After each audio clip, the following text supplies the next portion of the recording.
সবাইকে রমজানের মোবারক জানিয়ে শুরু করছি আমাদের প্রতিদিনের ইফতারি পর্ব। আজকে আছে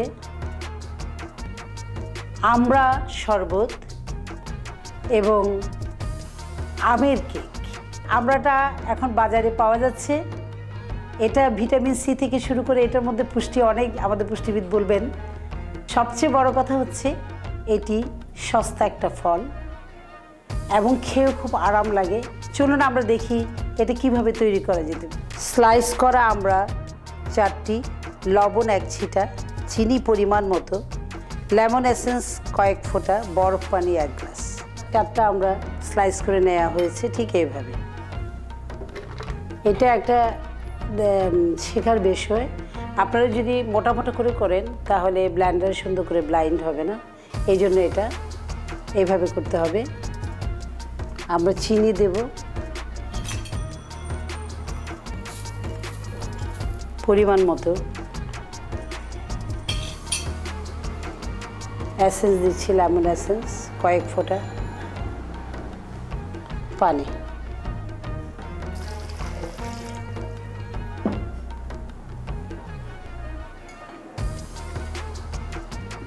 এখন আমরা এটাকে ব্লাইন্ড করব।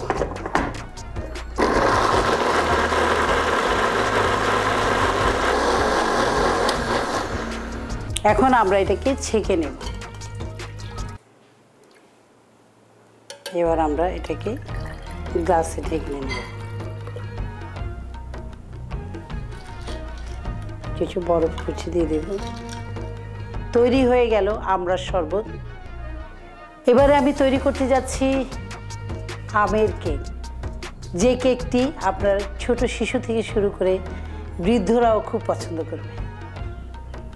তৈরি করতে যা যা লাগছে: পাকা আম টুকরা করা 2টি, চিনি পরিমাণ মতো, দুধ পাউডার 1 টেবিল চামচ, ময়দা 1.5 কাপ, ডিম 3টি, লবণ 1 ছিটা, তরল দুধ আধা কাপ, বেকিং পাউডার 1 চা চামচ, মাখন 3/1 কাপ।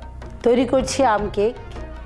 প্রথমে ময়দা পরিমাণ মতো 1.5 কাপ, চিনিটা আমরা দেব প্রায় 1 কাপ, আম, দুধ পাউডার, বেকিং পাউডার 1 চা চামচ, এখানে মাখন আছে প্রায় 3/1 কাপের মতো। তবে কেক বানাবার সময় মাখনকে গলিয়ে দিলে বেশি ভালো হয়। আমরা তরল দুধ দিব এখানে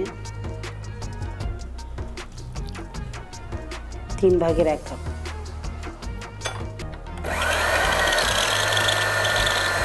খুব ভালো করে ম্যাশ করতে হবে। এবার আমি ডিমটা মেলাবো।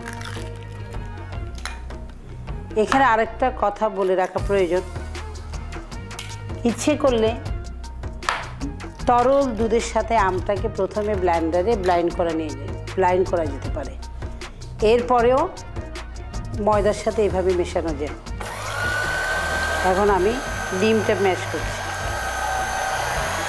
ভালো করে যদি ম্যাশ না হয় তাহলে কখনো কেক ভালো হবে না। পছন্দ মতো পাত্রে এটাকে দেব। একটা কেক তৈরি করে কেটে কেটে খাওয়াতে সময় হয় না, তাই কেকের জন্য এই ধরনের ছাঁচটা খুবই ভালো। যে কোনো কেক তৈরি করার আগে মাখন, সয়াবিন কিংবা গাওয়া ঘি এইভাবে একটু লাগিয়ে নিতে হবে। এরপরে এইভাবে একটু ময়দা ছিটিয়ে দিন। অনেকে কাগজ কেটে দেয়, ওগুলো একটু ঝামেলা, এই জন্য সয়াবিন দিয়ে দিলে কোনো অসুবিধা হয় না। এখন আমরা এই পরে আবার ময়দাটাকে এইভাবে নিয়ে নেব। এইভাবে নিয়ে নিলাম। এখন খামিরটা আমরা ঢালছি।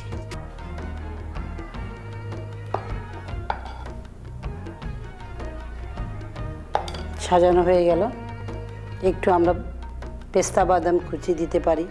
এবারে আমি 180 ডিগ্রি সেলসিয়াসে এটাকে তাপমাত্রায় ওভেনে বেক করব। 180 ডিগ্রি তাপমাত্রায় 20 মিনিট আমি এটাকে বেক করলাম। এবারে আমি নিয়ে নিচ্ছি